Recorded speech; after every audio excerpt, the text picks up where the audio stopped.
Yeah, we're gonna get started. I think we all know AnnKatherine, so I'm not gonna introduce her.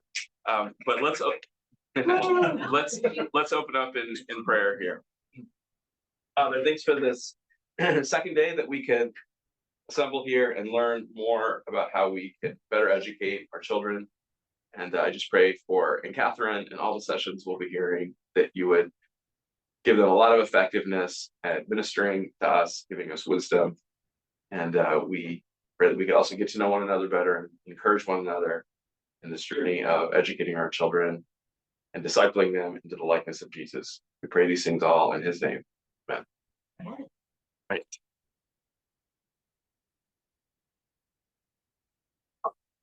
Good morning, everybody. It's good to see everyone here again, see some new faces. It's been so much fun to meet some new people this weekend.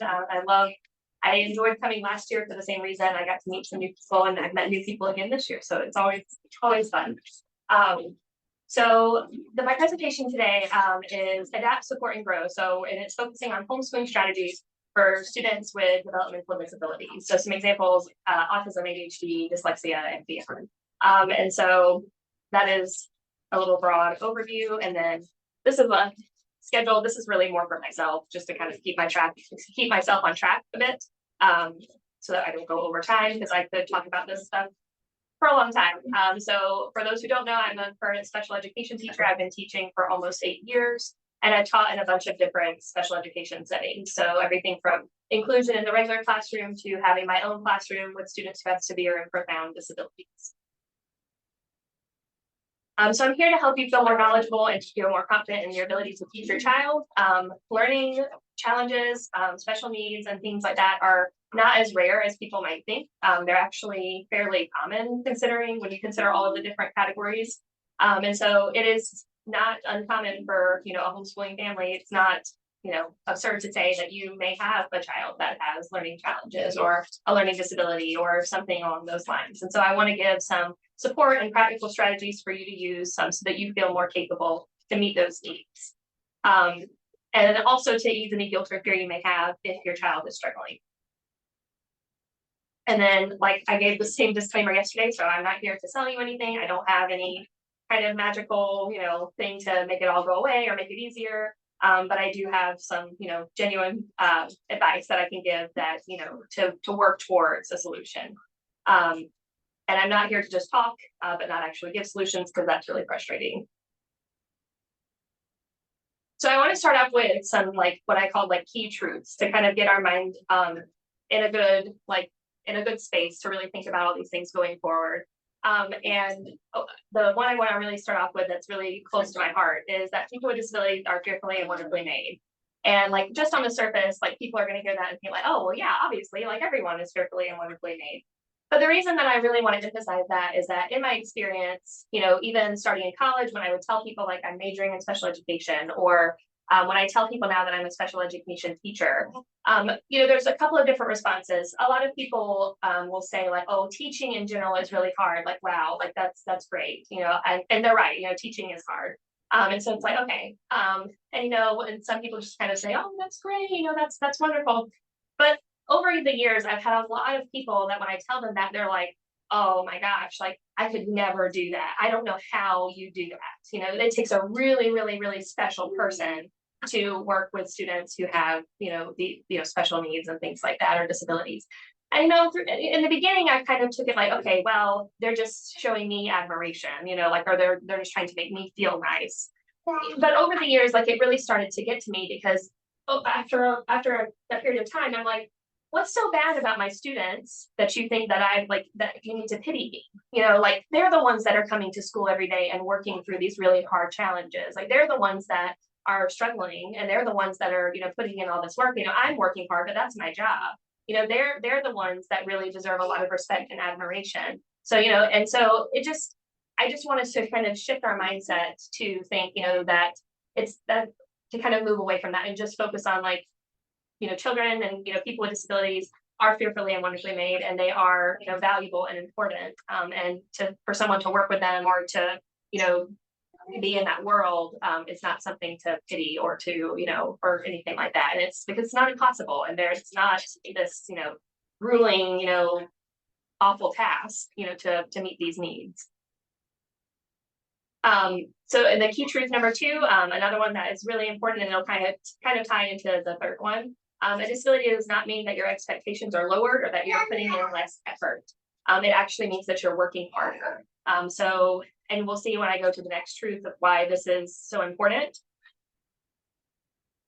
The key truth number 3 is that everyone deserves to have the maximum amount of independence as possible, regardless of their disability. So if I lower my expectations and I, no longer expect this child with dyslexia to read, and I just say, well, they're just never going to be a reader, I've now taken away independence from them, because they're going to be adults one day. And for me to say now, like, oh, well, they'll just never read, I've taken away so many different things, out of their lives, inadvertently. And so my perception kind of becomes their reality. So if I don't expect them to read, then they won't read.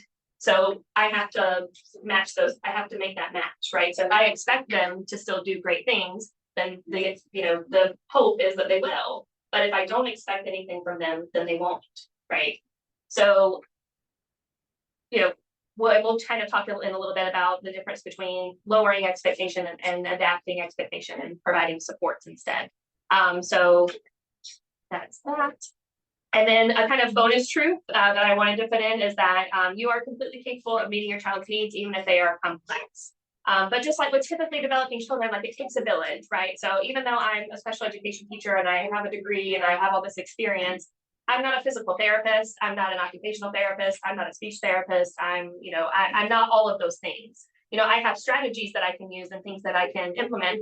But at the end of the day, like I can't be specialized in everything, just like you can't be specialized in everything. And, we talked a little bit yesterday about kind of outsourcing different things, for older students that are doing these, complex science courses, that maybe, you may not feel like you're able to really fully meet that need. So you bring in someone else, whether it's someone or whether it's, an online class or, or dual enrollment or whatever it may be, or something like, art or music, you outsource those to people that have those skills. It's the same situation here. Sometimes you have to outsource to people that have these specialized skills to meet these specialized needs. And that's not something to feel bad about or, feel ashamed of. It's just the reality. I don't feel bad when my students go to all these different therapies throughout the day. I just know that they're getting their needs met, and that's okay. So I want to start off with just the broad definition of what do I mean by a developmental disability. So a developmental disability is a lifelong condition that affects someone's cognitive, intellectual, behavioral, social, or physical development. And they begin shortly before or after birth. So some examples would be autism spectrum disorder, ADHD, Down syndrome, cerebral palsy, and then like learning disabilities like dyslexia or dyscalculia. So this is a simplified flowchart of learning that I'm going to refer back to a little bit later in my presentation. So basically, when we get presented with new information and I'm sharing information out, the first step of that information is going to be your senses are going to pick it up. You're either going to hear me, you're going to see something, whatever it may be, your senses pick that up. So if something is wrong there, so if you can't hear me or you can't see me or some kind of combination, well, then we have to address that first. And so in the public school, in special education, that's literally the first step. Before we can do anything with a child, we have to do a vision and hearing screening to make sure that that's not the problem. We can't assume, we can't say, well, this child's not learning and they have a learning disability if the reality is that they can't hear the instruction and that's why they're not learning. So that's the first step. And then we come down to executive functioning. So this is things like our attention, our ability to organize information and those types of things. So this would be an example of like ADHD where things are getting lost here. So I can hear the information and we all do this, right? You hear someone talking to you and then you go, I'm sorry, what did you say? And you heard them the whole time, but it didn't register because your attention and your executive functioning wasn't quite there. So then, can you say that again? So that's where that kind of those types of disabilities live, with attention and hyperactivity struggles and things like that, just regulating our body to the point where we can actually take in the information that we're hearing or seeing. And then steps 3 and 4 kind of go back and forth. So you have your short-term and working memory and then your long-term memory. So the goal is for everything to kind of get into our long-term memory over time. And they kind of, it's like reciprocal. So we're pulling information, going back and forth all the time between these last two steps. And this is where we see learning disabilities or intellectual disabilities is down here at this point in step 3 and 4. And we'll talk a little bit more about that later on in the presentation. So I'm going to go into now some different, some really common developmental disabilities that we see pretty often and go over some characteristics of them. And then we'll talk more about strategies. So the first one I want to talk about is autism spectrum disorder. I know this is kind of like a hot topic in a lot of circles, right? And so I think it's really important to kind of get some actual information out there about what to look for, when to be concerned, and those types of things.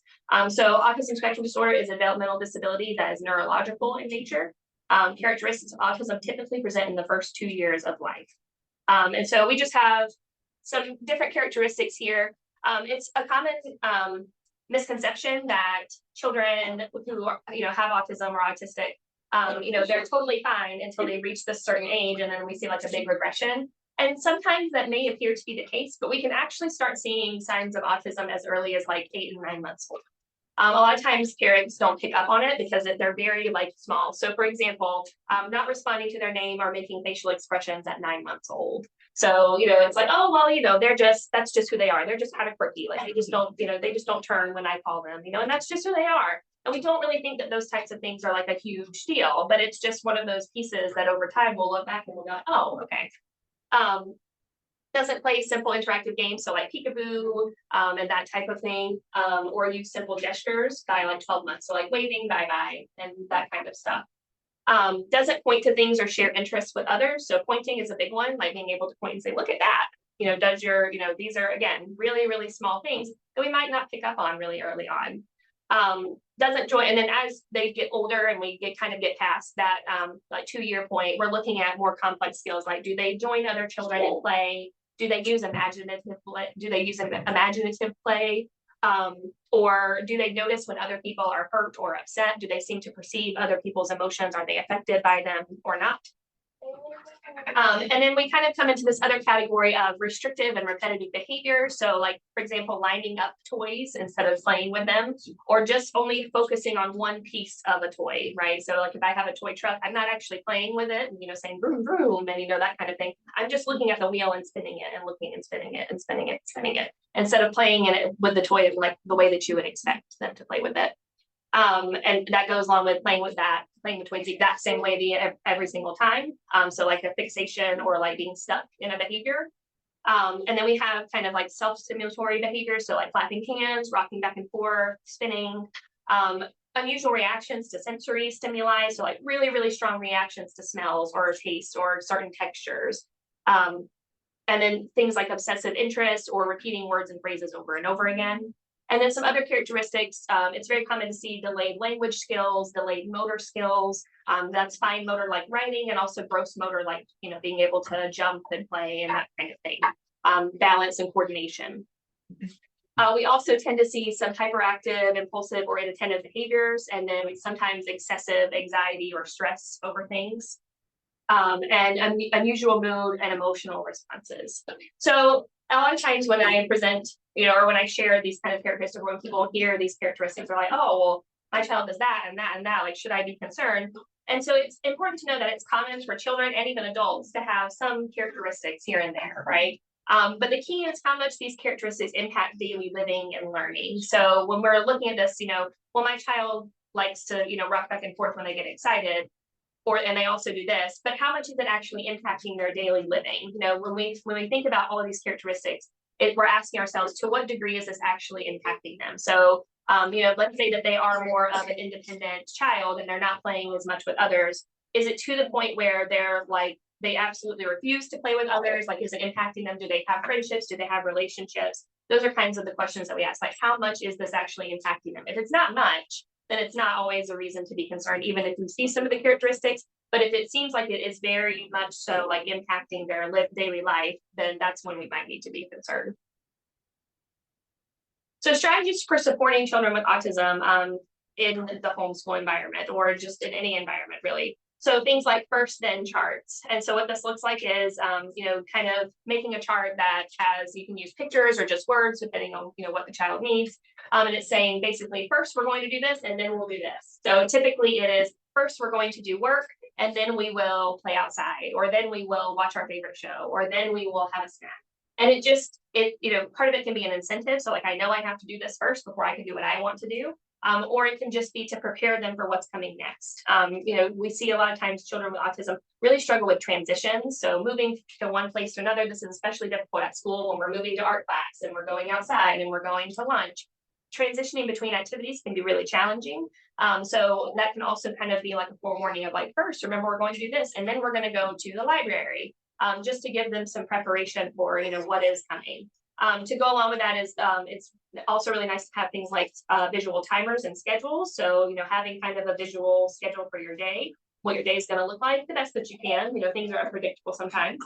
And having things, structured routines, also modeling appropriate social behavior. And so this is a really, really powerful tool. And I know and sometimes we might feel silly to do this, but really modeling things out loud, whatever you're thinking in your head in any kind of situation, saying those things out loud can be really nice for them, because then they're learning how to make that kind of their internal voice. So for example, if you're witnessing an interaction, with your children, or you're playing with your children, let's say you're playing and one of your other children takes something out of your hand. You can say out loud, oh, so-and-so took that from me. I'm feeling a little upset that they took that without asking. Now I'm going to ask them, can I have that back? And so your child can hear this and say, okay, so now that's giving them kind of a model and kind of a path forward versus, just snatching the toy back or screaming and crying and getting really, really upset. So every opportunity you can, just talking through different things that, even though they seem very simple or very, that it would be obvious, well, it's not for them. So we're going to give them a model to follow because that's something that they're struggling with. Teaching replacement behaviors. So what I mean by this is sometimes we see behaviors that are not safe for kids. Some of the like stimming behaviors can be, harmful. So, we see things like hitting just children will hit themselves in the head and that type of thing. So the key there is to find what will give them a similar input without harming them.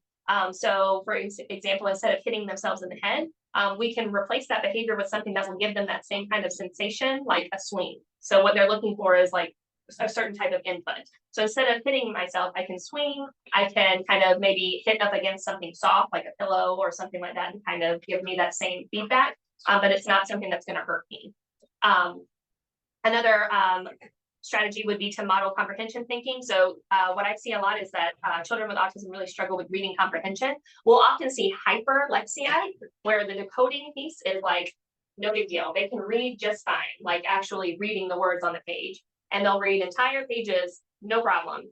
But then they have absolutely no idea what they just read, right? So they can decode all the words. And so if in my presentation yesterday, we saw that reading comprehension was a multiplication equation, right? So we have a decoding piece, and then we also have a language comprehension piece. And if one of those is missing, then I don't have reading comprehension. And so what's missing there is that language comprehension. They read all the words. It doesn't mean that they actually understand what they read. And so what you can do is, again, talk through those comprehension strategies. So as you're reading aloud, you can start asking yourself comprehension questions. So as I'm reading a story, I'm saying, I wonder what they meant by that. If I want them to be thinking about what the character thought, I can say that out loud. I wonder how they're feeling about that. Modeling those questions to ask. Giving sensory breaks or tools like headphones. So environments might be too loud. It might be overstimulating. So providing things to kind of mitigate that overstimulation.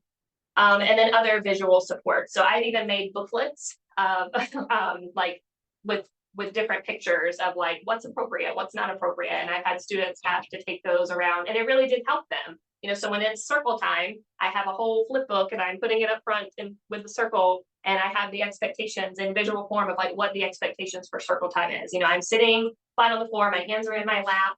My eyes are looking at the teacher, that type of, all of those different things. And it really can be helpful because it sometimes is a lot to remember, what should I be doing when I'm at circle time? And so having that visual reminder there can be really helpful. The next thing that I want to talk about is ADHD. This is another really common condition that we see, a lot. And again, it's common for children and adults to have some characteristics of ADHD. Again, that key is how much those characteristics are impacting daily living and learning. So I'm not going to read all of these, but in the inattention category, we see things like obviously difficulty paying attention, forgetful in daily activities. We see hyperactivity, so excessive fidgeting or talking, impatience or difficulty waiting for their turn. Impulsivity, so acting without thinking, interrupting others, difficulty taking turns, and then also other struggles like struggling with like time management or time blindness, or like object permanence, so kind of like out of sight, out of mind. So like if something's put away in a cupboard or something, like I might just forget that I even have it until I open the cupboard and I'm like, oh, there it is. So it's important to note that a lot of times it can be really difficult to distinguish, what's typical toddler behavior or what could be ADHD. So I just wanted to point out that most doctors or specialists are not going to give an ADHD diagnosis to a child that's under like age 6. Because again, a lot of these are very typical toddler behaviors, and with toddlers and young children that are just learning how to wait their turn, learning how to think before they act, and not necessarily an actual disability. So again, some strategies for supporting children with ADHD in the homeschooling environment and beyond. So again, visuals. So this, again, I love visuals. I think they can be really, really a key for children who really struggle with remembering what all of the expectations for me are in these different times of the day. Things like checklists are also really helpful. So it can be difficult to remember all of the tasks that I need to do. So like if I need to do my lessons and then I need to go eat a snack, and then I need to go and clean my room. That's a lot to remember. If I have if my brain is constantly moving, and I have all these different pieces, remembering all those things can be very difficult. And so for us, it might be like, well, they just can't get it. Like we do the same thing every day. But for them, like even though we do the same thing every day, it's something is keeping them from being able to remember, and be consistent in that routine. And so something as easy as just making a really quick checklist can make the difference on if they're successful or not. So having that visual representation of, oh, yep, I did my lessons. Now I need to go do this, check it off. And there's also that like gratification and reward of being able to check it off and feel accomplished that, okay, I did it, versus constantly feeling defeated of, oh, I forgot to do it. I forgot to do it again. I forgot to do it again. Using some organizational support. So again, organization is a big struggle sometimes. So having things like, cubbies or bins to put things in versus, just, having them out can be really helpful. But again, just being mindful, if they struggle with things like the object permanence, we don't want to put things away all the time because then I might forget, where it is or if I have it or not. Doing things like movement breaks or heavy work. So I've seen like great success with, especially with my younger students who just have so much energy, like they are just like bursting out of their skin all the time because they are just so energetic. They have so much energy, and so it's very difficult for them to sit and to attend because they have all of this energy. And so what I mean by heavy work is literally, I've had students that have a special backpack that we just filled with books, and they carry that, they go on a walk with this heavy backpack on, and it gives them all of this sensory input, and it like almost like tires them out in a way. One of my students, I'll never forget, we had a snow day, and he went out and like just shoved these big snowballs around, like making these like snowmen, and then he came back in and he was like, it was like a different child. I was like, oh my goodness, this is amazing. Because he got that input that he needed. He got that energy out. So that can be really, really helpful, especially for children that are really struggling with hyperactivity. So moms, you can definitely utilize this. Like, this child can be the person who takes the trash out, and carry those heavy things. Help mom bring in the groceries from the car. This may be something that can really help them, regulate their bodies. Things like fidgets. I'm a little on the fence with fidgets sometimes because I find that sometimes they can be more distracting. And so my rule of thumb with my students is, they will ask me if they can use a fidget, and I always tell them if it becomes more of a distraction than a tool for you to focus, then we're going to put it away. So they can be really helpful for some kids. It's really more of an advanced skill. I've had these conversations with some older students that some people are able to fidget or do something with their hands and listen at the same time. For younger kids, that's hard because I have a cool toy in my hand. Like this is now I'm focused on this instead. So that's really more of a learned skill that you can work on, where they can learn to kind of use a tool and focus at the same time. It just may be something that comes a little later. Practicing things like listening and attention games. So this is things like Simon Says, and any type of games like that where they're having to listen for a cue to do something. This can be really helpful for being able to attend to and listen for directions and things like that. And then again, modeling those social skills and those self-management strategies. Again, even if it's something like you're putting groceries away and you drop the carton of eggs on the floor and now they're all broken and there's a huge mess. So now I'm going to say, I can't believe I dropped my eggs. I'm feeling really frustrated right now. I'm going to take some deep breaths, and then I'm going to get the broom and the mop and I'm going to clean up. Because now the child has learned, like, okay, now when I feel really frustrated and upset, I'm going to take some deep breaths and I can talk myself through this versus just jumping straight into this like really big emotional reaction. Again, timers and schedules can be really helpful. That goes kind of back to the checklist. And then chunking work. And what I mean by this is, it's like, if we need to finish 5 pages of lessons today, I'm going to give that 1 page at a time instead of saying you've got 5 pages to do.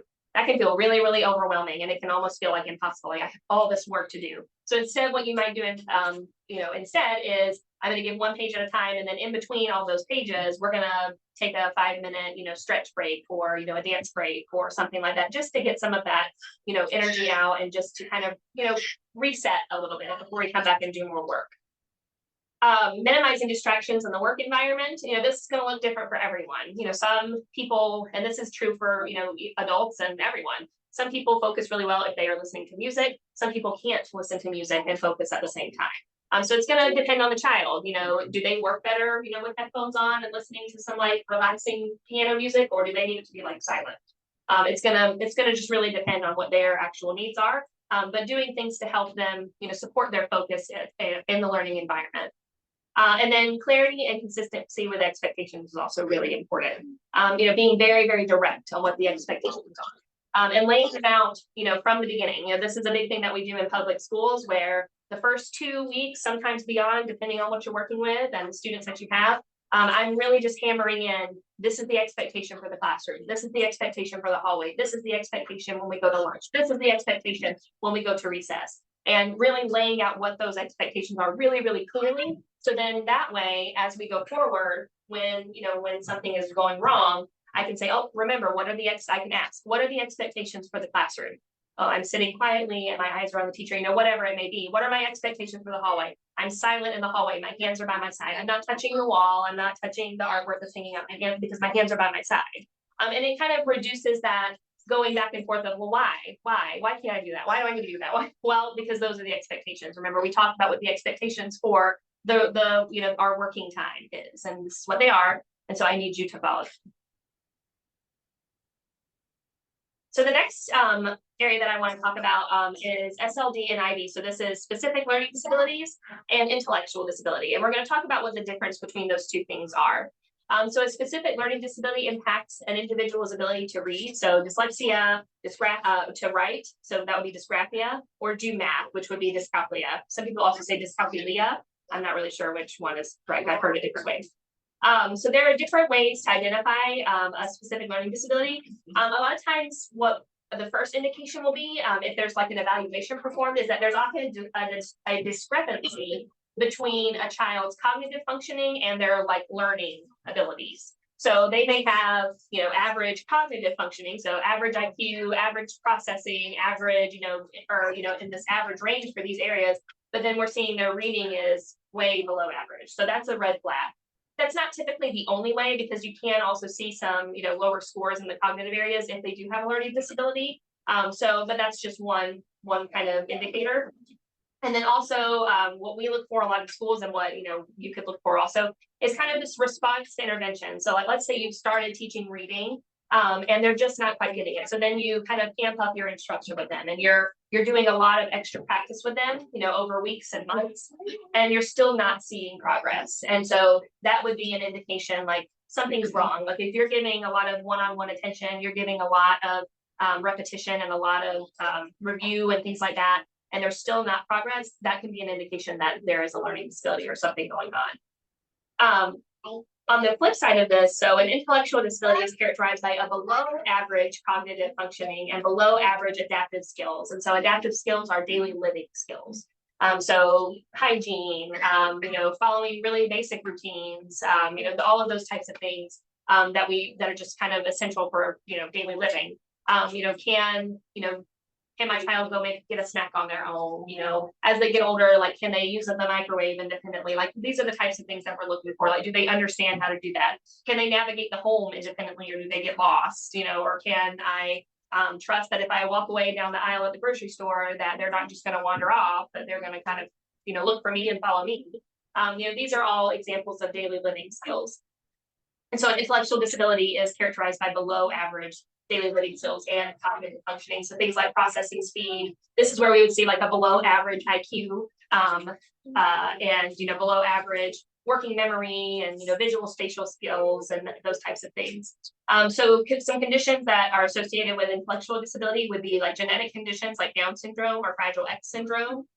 Conditions such as fetal alcohol syndrome, or if there was drug use or things like that during pregnancy. And external causes such as brain injury or brain trauma. So, I've had a student who was in a car accident when he was a baby, and he had a traumatic brain injury. And so then that resulted in an intellectual disability.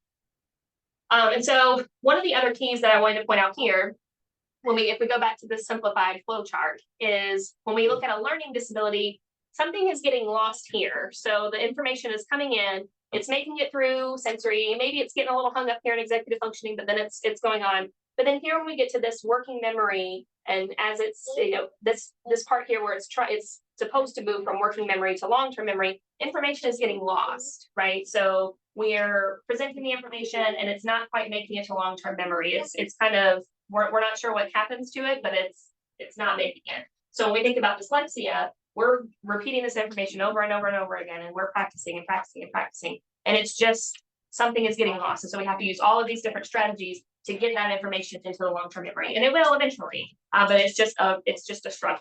When we look at an intellectual disability, we're looking more at the time that it takes things to get from here to here is increased, right? So depending on the cognitive, the severity of that cognitive deficit, it may take a really, really, really long time for new information to get into that long-term memory.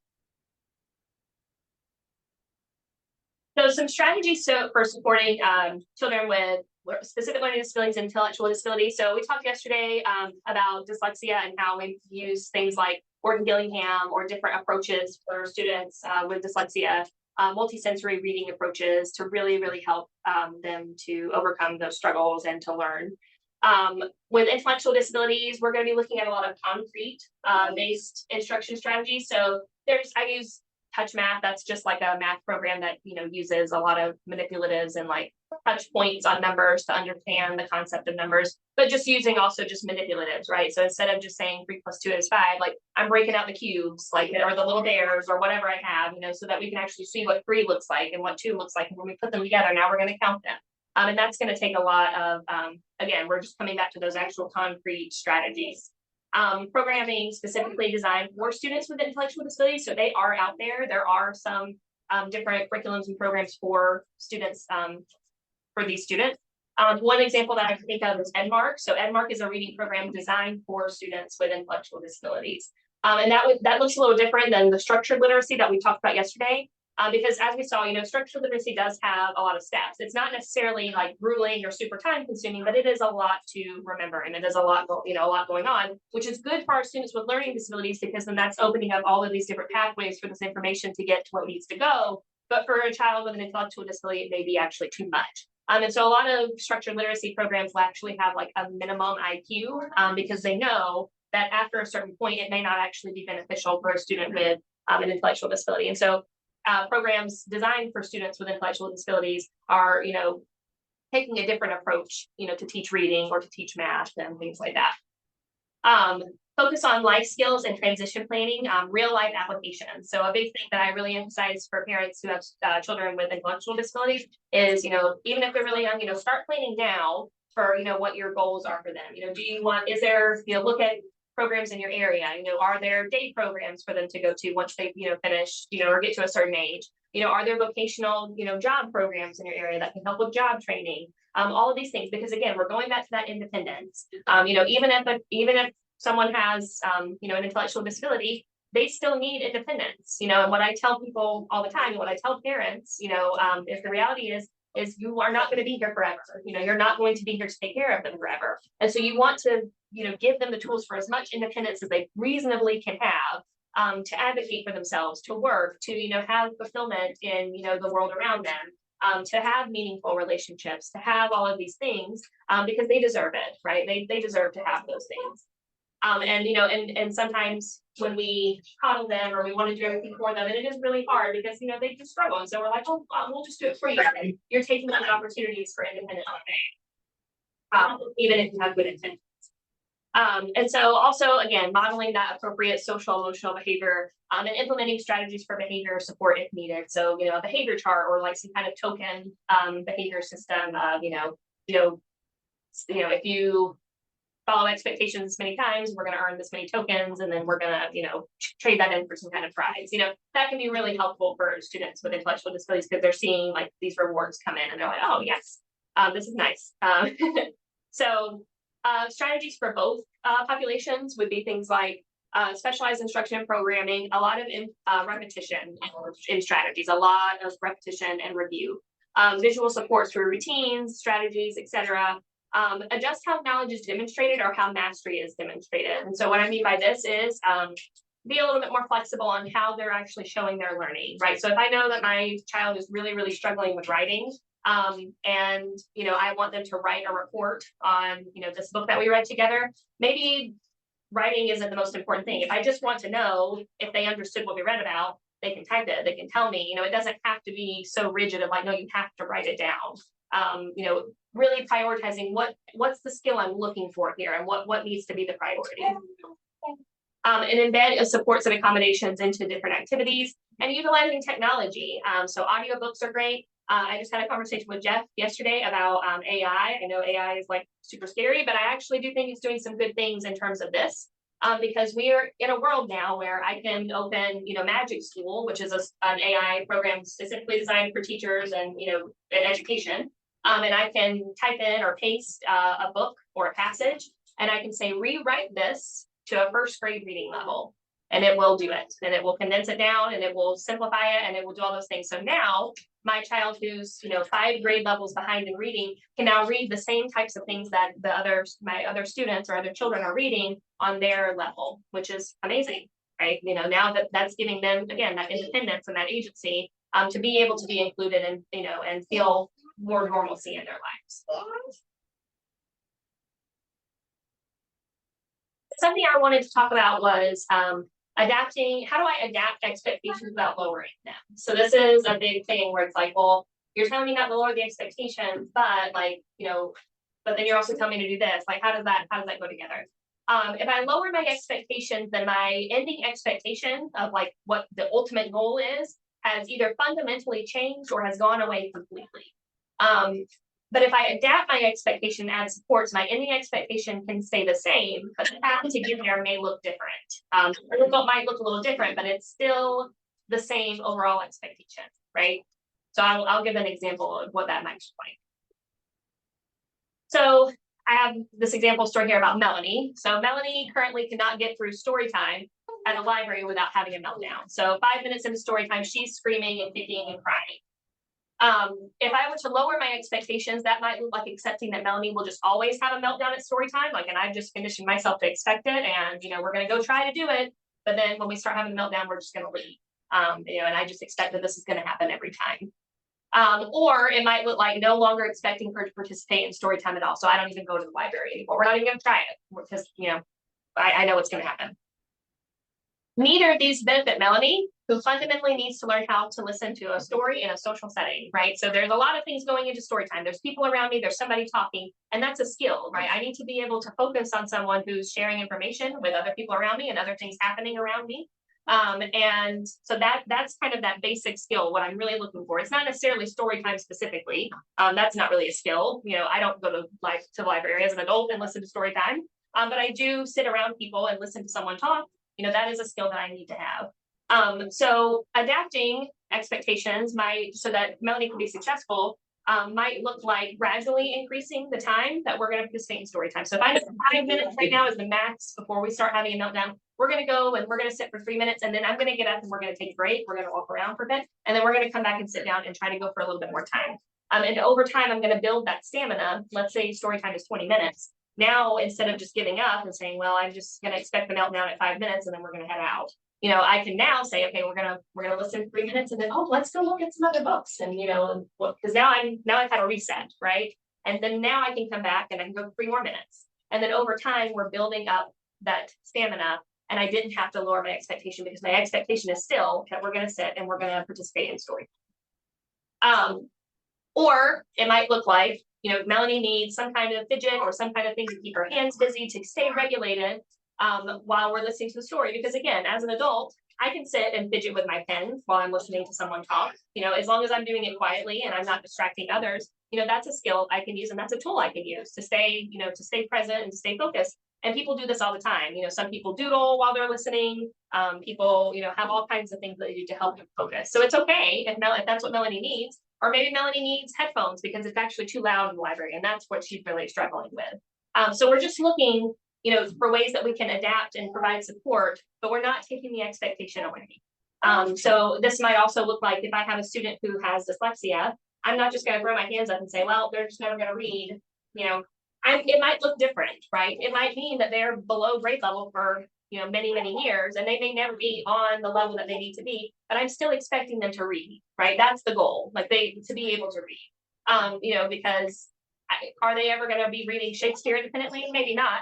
But I know typical adults that are not reading Shakespeare independently. That's not the goal. It's not to read specific texts. It's to just be able to read at some kind of functional level so that they can be independent. That is the goal.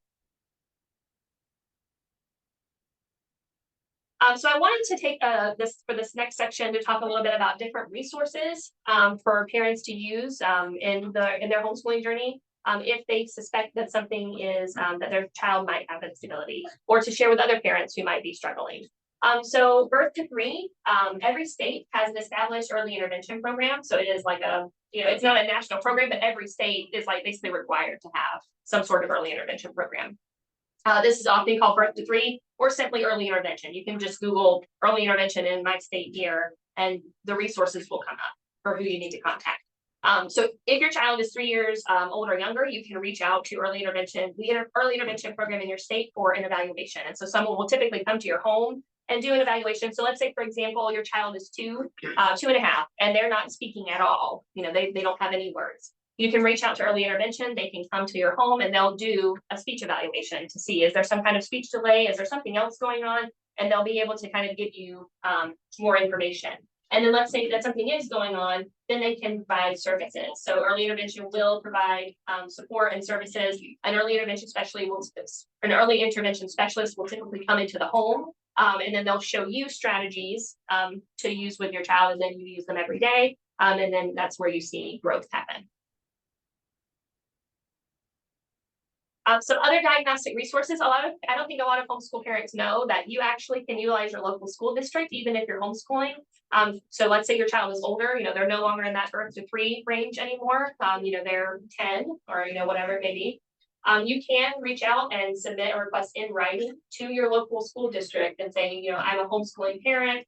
Here's information about my child. I'm concerned because of XYZ. You know, we've been working on reading now for 3 years. I'm not seeing progress. I'm concerned that they may be dyslexic, or I'm concerned that they may have some other type of disability going on. And so I just want to emphasize to be very specific. So it's my recommendation would be to like look at your local school district and look at the administration. Typically, there's some sort of special education administrator or director. You could reach out there. You could reach out to like maybe even the principal of like of the school that your child would go to if they were in public school. So like your local elementary school, your local middle school. Reach out to administration there and put everything in writing and say, you know, I'm aware of the process. I'm aware that the school district can and will provide evaluations to homeschool children that are homeschooled. And then keeping a record of all of that communication, because there are timelines. So once the school district acknowledges your request, they have a timeline of when they need to get an evaluation completed. It's typically 60 days. And then once an evaluation is completed, you'll have a meeting to go over those results. And So I just want to put a note there, that let's say your child is identified with having a disability, the school district can't require you to send your child to school, you know, so like, I don't want anybody to be scared of like, oh, well, if I get them evaluated and then they have a disability, they're gonna make me send my child to school. That's not how it works. We have children in school, in public school, who are evaluated and are identified as having a disability, and parents will not sign consent for them to get services. And there's nothing, I mean, we could go to something called due process where we would basically fight the parents and say like, no, your child needs services, but that's very rare for that to happen. But parents, even if their child is in school, we can't force the parents for them to give consent for us to give their child services. So in the same way, they can't force you to send your kid to school or force you to accept services or anything like that. But it can just be a really great resource if you want to kind of a starting point for, you know, does my child have a disability? I need more information. The other avenue for diagnostic resources would be the medical route. So talking to your child's pediatrician. This is especially helpful if you're seeing, if you have concerns about behavior or something like autism, it's good to reach out to your pediatrician, and then they can refer you to people from there to have an assessment. This is really good if you're concerned and you're thinking your child needs something like speech therapy or occupational therapy or physical therapy. This is kind of that avenue for them to be able to get those resources and get that support. So I wanted to make sure I ended with enough time for some Q&A. If anyone has any specific questions that they want to ask, I'm happy to help. But I really hope that this information was helpful for you, in your homeschooling journey, because, you are capable of meeting your child's needs. If they're complex, we just might need to bring the village in a little bit more, and that's okay. So does anybody have any questions? Oh, sorry. No. Yeah, I mentioned like chunking work and kind of breaking it down.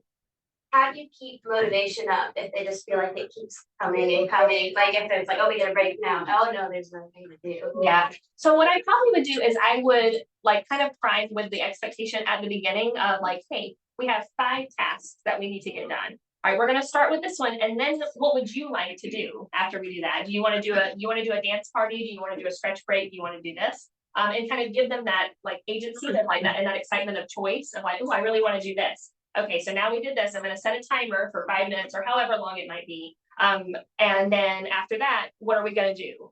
We're going to do the next task, because remember we have 5. And maybe we even like put it visually on some kind of board of like, we're going to cross it off every time we get something finished. And that can also feel really satisfying and keep motivation up of like, oh, I see that we're finishing these tasks. And so remember, when we finish all the tasks, like we're done for the day and we get to, play and we get to have fun. So that's a really great way that I would do it. Is just go ahead and prime from the beginning that we do have multiple tasks, but we're going to cross them off as we finish. And, in between here, we're going to get to pick something fun to do. And then by the time, before we know it, we're going to be all done, and then we get to play, or we get to go to the park or whatever it may be. So that would be my recommendation to kind of keep, and so that way it doesn't feel like it's never ending, because like if like what you're saying is, we finish a task, I take a break, well now I have another task, like how many do I have? Like how long is it going to go on? But if I know that I can see how many more we have to do, that feels a little bit better, right? Because I have an end point, like I have a stopping point when I know I'm going to be all done. Do you each of these is in their own world, so autism spectrum, ADHD. Do you have recommendations on specific books or going deeper that just particularly with some that may not be overtly requiring, say, like an outside intervention or some kind of, say, bringing the village, but it's more complicated and the parent knows how to. Yeah, just like understanding them more. Yeah.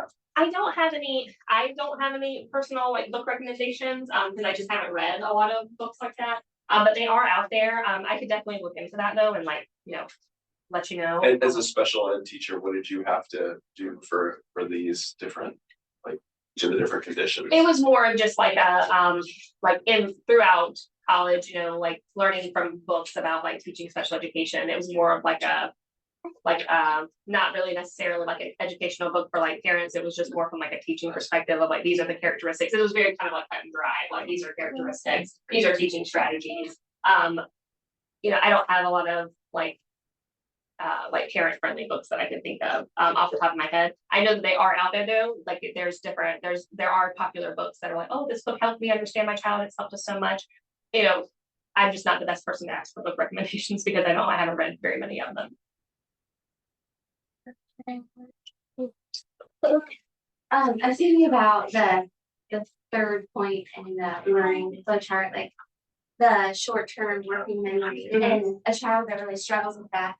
And maybe even specifically related to math and like what points do you, it sounds like you should never do that. If they're explaining like move on with on that street like a child that just cannot like the math. Yeah, that's a great question. So yes, so if, for example, let's say that mastery of like multiplication facts is a problem, right? And we just cannot get these facts mastered, right? And we're still having to use all these different strategies. Sometimes, yes, sometimes we do move on, but we still keep revisiting the skill. Like we don't just give up on the skill, but we do move on like with support. So let's say, for example, you know, my child doesn't have mastery of their multiplication facts, but we do need to move on to like, you know, more advanced, you know, skills.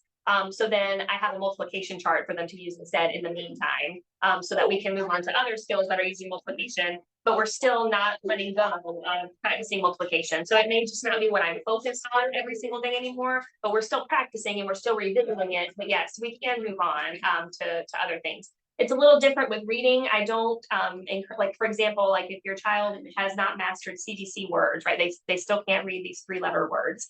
I don't often recommend to move on from that because if they don't have proficiency in that, they're going to really continue to struggle if you introduce new spelling patterns. So that would be my caveat of like, don't move on from that because then it's just going to get overwhelming, right? You know, because then if I can't even read this, like, you know, and I know we think of like math would be really the progression. Math is often actually easier to like kind of accommodate for and move on to other skills because there are a lot of different supports, right? If I'm, you know, we have calculators, we have multiplication charts, we have all of these different things we can use so that I can still get exposure to other more complicated skills. But with reading, you can absolutely still move on with other reading skills like beyond the decoding piece. So I can listen to audiobooks, I can listen to more advanced stories even if I can't read them. But I just wouldn't let go of like, you know, and I can expose my child to like other spelling patterns, but I wouldn't quite expect them to like get there because we still need to fix this piece first. So yes, yeah, you can absolutely put some supports in place and move on to other skills and then revisit that one as time goes on. Yeah. And then do you have any specific like things that you've done with students that work to help improve that short-term memory, like of like you said, like with something like multiplication facts or something like that? Well, or just like I was thinking like with this child that just is a brilliant child and can do a lot of things, but remembering school is really hard. Yeah. You know, honestly, especially with that reading piece, it just takes a lot of repetition. You know, if they struggle with short-term memory, again, like that's where like things like visual supports can come in place. Like have students who really struggle this year specifically with like letter reversals with B and D and things like that. So I have visuals in my classroom that have those letters there. So like it's like a little visual where like it's a B and like a baseball bat is built into it. And then D is next to it and it has a donut inside so that they can look really quickly. Like I see the bat, I know B goes this way. And then I don't have to like, it's not a struggle every time. So any kind of visual support, having multiplication charts or facts around for them to just quickly look at could be helpful. Just visuals are really great for kids that are struggling with short-term memory because then it's not all on me to have to remember everything. Then I can kind of use other resources. And over time, we're hoping that those skills will really solidify and, you know, really move down into that long-term memory. But in the meantime, it can be really helpful to just have visuals and other types of supports like that. Yeah, just a quick question on math and reading. So I have a child that is like is just really plowing through at math, but the reading bit, you know, dyslexia is still very challenging. What is it that like how their brain works makes the math piece just so easy, but the reading is just not happening? Yeah, so I have seen this so many times. I've had 2 students that I've worked with that are like profoundly dyslexic, but math is like, you know, off the charts. And you know, it's hard to say what exactly is happening in their brains. But reading in general, you know, we hear that English is a difficult language to learn. And so that makes reading, you know, difficult too. And the reason for that is, you know, when we think about those letter sound connections, we have, 27 letters in the English language, but then we have, I think it's 44 sounds. So we have way more sounds than we do letters. So that can be, it's just a lot to remember. Like it is a lot. When I'm struggling to have those like relationships between sounds and symbols, sometimes it's more abstract than numbers, right? Numbers I can represent like concretely. Like if I have 6 of something, I can have 6, pieces of candy. I can have 6, like I can actually like have it in my hands, but I can't have sounds in my hands. Like it's not something that's like concrete. And so for some, people, that's kind of like that thing. The key, I think, is like this is more concrete versus abstract. Even when you get into abstract math, like they're able to visualize it. Whereas with reading, it's like these sounds are just like you're just getting lost. So I'm not sure exactly what it is in the brain that makes that be the way that it is. But it is common to see children that struggle significantly with reading don't have those same struggles in math. We do have some kids that have kind of like a more global learning disability where they struggle in both. But I have seen where we had definitely a child has dyslexia, but math is no problem for them. And I think there's a lot of different factors for that. But I think it does probably come back to partly math is a little bit more concrete versus reading that's just very abstract. And if it's all about having these sounds in my head and manipulating these sounds, and they're just getting lost, well then I'm really struggling. Do you have experience with talking to students about how they might feel about a diagnosis like ADD, and then maybe their siblings don't have it, and so it's like, well, why do I have to deal with this? Or this isn't fair, people don't understand me, or I'm not as good as they are because they don't, doesn't take them so long. Why is this so unfair? So yeah, I would love any input on that. Yeah, I try to just have really objective conversations about everyone has strengths and weaknesses, whether you have a disability or not. Like I share a lot with my students, like math was really hard for me when I was in school.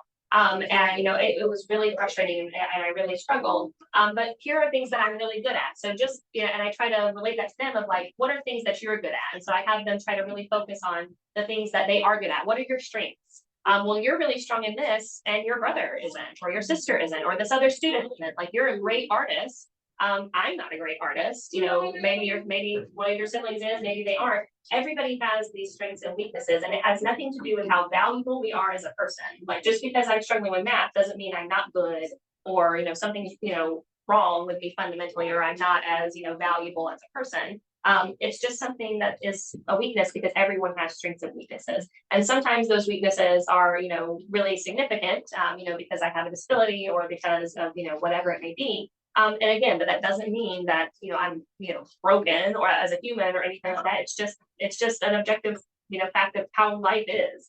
And that can be hard for students, but I have a lot of good experience with just really celebrating those strengths, and having them focus on, I had one of my students that was, profoundly dyslexic, who's like off the charts in math. Like I would just constantly, even though I didn't work on math with her, like I would constantly refer back to that and be like, you are just so smart in math. Like I am so jealous. Like I was not this good at math in school, and just really coming back to those strengths that she had. And she was a great artist. So like I'm constantly talking about like, wow, these pictures are amazing.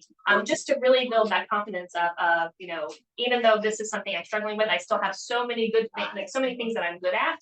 And that's something to celebrate. So like I can't feel bad because I have all of these things that I'm good at. And then coming back to, even though this is something I'm struggling with, it doesn't mean that it's going to be this hard forever, right? I'm going to keep growing, and again, celebrating those small wins. So I couldn't read, these words a month ago, but now I can. So you're making growth. It may not be the same as your friend or your brother, your sister, but they're not the same as you in math, right? You're way up here. They're not the same as you in, art. You're doing this, and they can't do those things. But it's okay. It's okay. So you're comparing yourself to how you were a month ago or yesterday. I'm just growing. And so that's what I tell my kids all the time. We're just getting better. As long as we keep trying, we're going to keep growing. We're going to keep getting better. And looking at it more as a journey instead of like these fixed things of like, I'm a bad reader and I'm always going to be a bad reader. Instead of looking at it and getting stuck, just looking at it as a journey of, reading is challenging for me, but I know I'm going to keep growing because I'm not going to give up. I'm going to keep going. Focusing or, organizing or remembering things is hard for me, but over time, I'm going to learn different ways to make it easier on myself. I'm going to learn strategies. I'm going to practice. focusing on that journey piece instead of a fixed mindset of this is how I am and I'm never gonna, I can't change. Thank you. We should probably wrap, and you're gonna be around, right? Okay, so we can have more time for Q&A if we do have a panel later on. Let's thank AnnKatherine for.